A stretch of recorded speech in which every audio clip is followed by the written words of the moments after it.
we could get into to the reality of work, how we understand it today, how John Paul II understands it, how Marx understands it, and then see downstream how some of the effects of this understanding of work and things like the development of technology influence our understanding of culture. Yeah, I think that's right. I think if there's two points you might want to bring about what Marx is right about, or two things that'd be helpful that we learn from Marx, and not from just Marx, but that he highlights, is the issue of work and alienation and what it means to be a human. And then, of course, the second point you could say is culture and its relationship to technology and say sub-rational processes. And the first one, he seems to be in lockstep with, say, the John Paul II, surprisingly.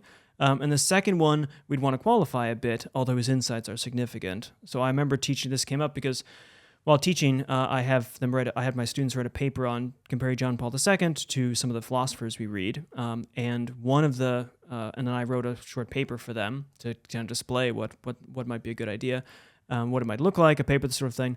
And I was shocked at how, looking at John Paul II's 1981 encyclical Laborem Exercens, so on human labor, human work, how Marxist it sounded after having taught and teaching Marx, and how some of the same themes about work and alienation came up. So I just titled this little thing John Paul the Marxist in question mark, because generally we think of John Paul II, we think of the anti-Marxist, the man who, one of the three great leaders who brought down communism in the Soviet Union and such. And so obviously anti-Marxist, and his 1991 encyclical Centesimus Annus celebrates the end of communism and Marxism in a sense.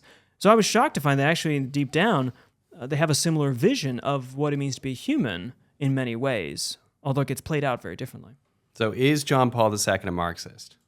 In a way, yes. In a way, yes. All right, well, let's take a look here. So I've got some quotes that, I'm going to That's great. throw at you. Let's do it. I think one is very important for our understanding of the human being, right, and is fundamental to Thomists, which is that man is made in the image of God. Yeah. This is, of course, scriptural. It's biblical. It's part of Catholic doctrine more broadly, but is a really important idea for Thomists. John Paul II, in this encyclical letter in Laborem Exercens, writes, "Man is the image of God partly through the mandate received from his Creator to subdue, to dominate the earth. Mm-hmm. In carrying out this mandate, man, every being, reflects the very action of the Creator of the universe." Part of our being made in the image of God, then, seems to mean that we must take on work. This creative responsibility we have is not just an urge we have. It's not simply an impulse, but it's part and parcel of our flourishing. And something about us is incomplete if we don't do it.